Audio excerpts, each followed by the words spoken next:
రాష్ట్ర ఆర్థిక పరిపుష్టికి ఆక్వా రంగం ఆయుపట్టు. అలాంటి నీలి విప్లవానికి చంద్రబాబు సర్కారు పాలనలో నీలి నీడలు కమ్ముకున్నాయి. ఫీడ్ కంపెనీలు మరోసారి ధరలు పెంచడంతో ఆక్వా రైతులపై పిడుగు పడినట్లయింది. ఈ విషయంలో నిమ్మకు నీరెత్తినట్లు వ్యవహరిస్తున్న కూటమి సర్కార్పై ఆక్వా రైతు కన్నెర్ర చేశాడు. రాష్ట్ర వ్యాప్త ఆందోళనకు పిలుపునిచ్చారు. ప్రభుత్వం దిగి రాకపోతే చలో అమరావతికి పిలుపునిస్తామని హెచ్చరించారు ఆక్వా రైతులు. ఆంధ్రప్రదేశ్లో ఆక్వా రంగం పరిస్థితి అగమ్యగోచరంగా తయారైంది. పెరిగిన ముడి సరుకుల ధరలు, విద్యుత్ సమస్యలు, సాగులో వ్యాధులతో ఆక్వా రైతులు సతమతమవుతున్నారు. ఈ తరుణంలో ఫీడ్ కంపెనీలు మరోసారి షాక్ ఇచ్చాయి.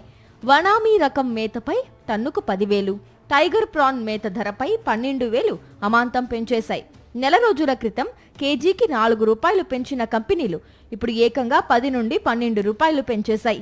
పెరిగిన ధరలతో 25 కేజీల వనామీ రొయ్యల మేత బస్తా ధర 2,793, టైగర్ రొయ్య మేత బస్తా ధర 3,088కు చేరింది. కేజీ రొయ్యల ఉత్పత్తికి 280 రూపాయల ఖర్చవుతుంది. కానీ ప్రస్తుతం మార్కెట్లో కేజీ వనామీ రొయ్యల ధర కేవలం 240 రూపాయలు మాత్రమే పలుకుతోంది. దీంతో రైతులకు పెట్టుబడి ఖర్చులు కూడా రావడం లేదు. అధికార పార్టీకి అనుకూలంగా ఉండే వ్యక్తులకు చెందిన కంపెనీలే రేట్లు పెంచేశాయని ఆక్వా రైతు సంఘం నేతలు ఆరోపిస్తున్నారు. ఈరోజు అర్ధాంతరంగా ఆక్వా ఫీడ్ ధరలని కంపెనీలు విపరీతంగా దారుణంగా పెంచేసిన పరిస్థితి ఉన్నది. ఇది చాలా అన్యాయం అని చెప్పేసి మేము భావిస్తూ ఉన్నాం. ప్రధానంగా ఇవాళ అధికార పార్టీకి అనుకూలంగా ఉండే వ్యక్తుల యొక్క కంపెనీలు ఈ ధరలు పెంచేయడం వలన కూడా రైతులు నష్టపోతూ ఉన్నారు. ఇవాళ ఉచిత కరెంటు కూడా మోసం చేసిన పరిస్థితి ఉన్నది. ₹1.5 యూనిట్ ఇస్తామని చెప్పి ప్రభుత్వం చెప్పినా సరే అది కూడా అమల్లోకి పూర్తి స్థాయిలో వచ్చే పరిస్థితి కనబడట్లేదు. ఈ రకంగా ఆక్వా రైతులు నిలువునా దోచుకునే పరిస్థితి కనబడతా ఉంది. రొయ్యల ఫీడ్ రేట్లు ఇష్టారాజ్యంగా పెంచడంపై ఆక్వా రైతులు మండిపడుతున్నారు. పశ్చిమ గోదావరి జిల్లా పాలకొల్లులో ఏపీ ఆక్వా రైతు సంఘం ఆధ్వర్యంలో అత్యవసర సమావేశం ఏర్పాటు చేశారు. వైఎస్ జగన్ హయాంలో కరోనా సమయంలోనూ ఎంఎస్పీ ఇచ్చి ఆదుకున్న విషయాన్ని గుర్తు చేశారు. ఆక్వా రంగం విషయంలో కూటమి ప్రభుత్వ తీరును తీవ్రంగా తప్పుపట్టారు. ఈ నెల 16న రాష్ట్ర వ్యాప్తంగా అన్ని జిల్లా కేంద్రాలతో పాటు మండల కేంద్రాల్లో నిరసనలు తెలపాలని నిర్ణయించారు.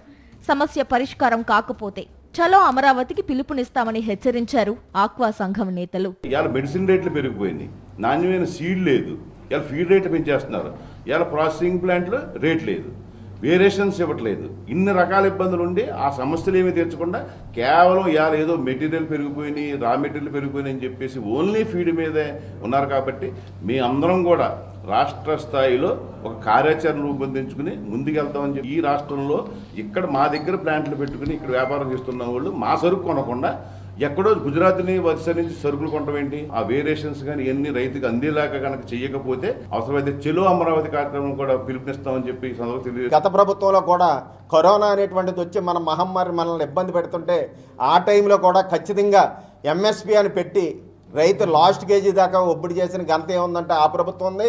ఆ రోజు ఆ కార్యక్రమం చేయబోతాయి. ఈ రోజు ఆక్వా పరిశ్రమ ఎప్పుడో మూలపడి పరిస్థితులు కూడా ఏర్పడను. మా దౌర్భాగ్యం ఏంటంటే ఈ వ్యవస్థ ప్రభుత్వంలో 36 నుంచి 40% వృద్ధి రేట్లో ప్రస్తుతం ఉన్నదని చెప్పి మీరే ఎన్నోసార్లు చెప్పి ఉన్నారు. అయినప్పటికీ కూడా మా నుంచి వచ్చినప్పటికీ మీరు చూసుకోండి, మాకు సంబంధం లేదన్నటువంటిది దారుల్లో మీరు పక్కకి వెళ్ళటం, వాళ్ళ ప్రభుత్వాన్ని కూడా ఖాతరు చేయకుండా పక్కకి వెళ్ళాలి ఇష్టానుసారంగా రేట్లు పెంచడం వల్ల రైతు అపారమైన నష్టం కలుగుతుంది. ఉమ్మడి పశ్చిమ గోదావరి జిల్లాలో 1.80 లక్షల ఎకరాల్లో చేపల సాగు నడుస్తోంది. 1.10 లక్షల ఎకరాల్లో రొయ్యలు సాగు చేస్తున్నారు. సాధారణంగా వనామీ రొయ్యల ఉత్పత్తికి టన్నుకు 1.5 మేత, టైగర్ రొయ్యలకు టన్నుకు 2.5 టన్నుల మేతను రైతులు వినియోగిస్తున్నారు. ఈ తరుణంలో ఫీడ్ కంపెనీలు ఇష్టారాజ్యంగా రేట్లు పెంచడంపై ఆక్వా రైతులు ఆగ్రహం వ్యక్తం చేస్తున్నారు.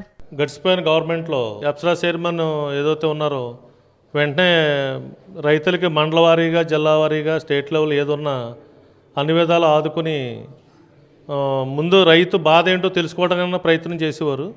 ఇప్పుడు అది ఆ ఇసులుబాటు ఇప్పుడు కనిపించట్లేదు.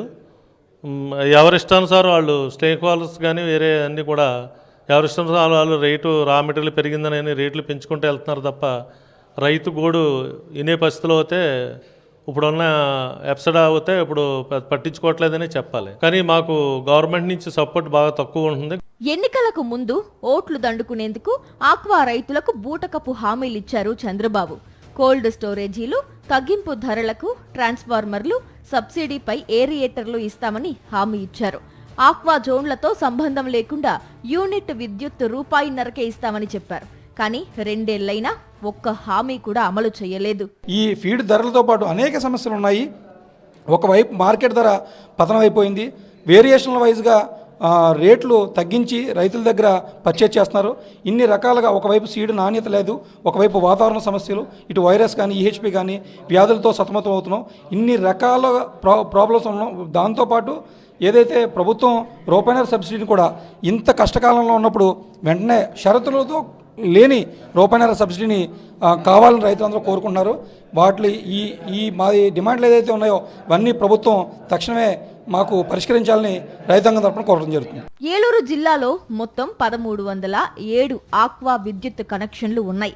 వీటిలో వైఎస్ఆర్సీపీ ప్రభుత్వంలో 9555 కనెక్షన్లకు విద్యుత్ సబ్సిడీ అందించారు.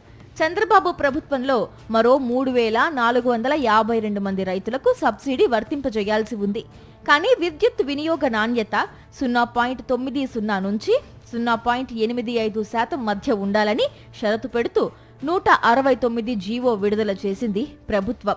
లబ్ధిదారులను తగ్గించే కుట్రలో భాగంగానే జీవో ఇచ్చారని ఆక్వా రైతులు మండిపడుతున్నారు. ఆక్వా రైతు నెత్తిపై ఫీడ్ రేట్ల పెంపు మరో పిడుగుపాటు చర్య అని వైఎస్ఆర్సీపీ నేతలు మండిపడుతున్నారు. ఆక్వా రంగం ఇప్పటికే తీవ్రమైన నష్టాల్లో ఉందని, ఈ సమయంలో మేత ధరలు పెంచడం చాలా దారుణమని ఆగ్రహం వ్యక్తం చేస్తున్నారు. చంద్రబాబు ప్రభుత్వ కనుసన్నల్లోనే సిండికేట్ వ్యవస్థ నడుస్తోందని ఆరోపించారు.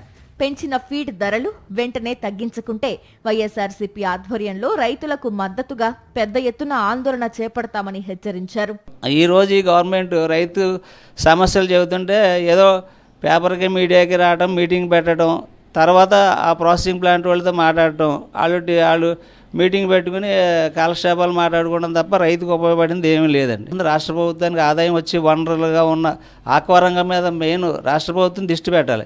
మన బ్యాడ్ అంటే ఆక్వా రంగం మీద దృష్టి మానేసి వాళ్ళ అబ్బాయిని సీఎం చేసుకుంటాం, వాళ్ళ ప్రాంతం అమరావతి డెవలప్ చేసుకుంటాం తప్ప ఆక్వా రంగాన్ని పట్టించుకోని కారణంగా ఈ రోజు పరిస్థితి వచ్చింది. ఫీడ్ కంపెనీల ధరల పెంపు, ఈ విషయంలో కూటమి ప్రభుత్వ నిర్లక్ష్యం వెరసి ఆక్వా రంగం పూర్తిగా సంక్షోభంలో పడిపోయింది.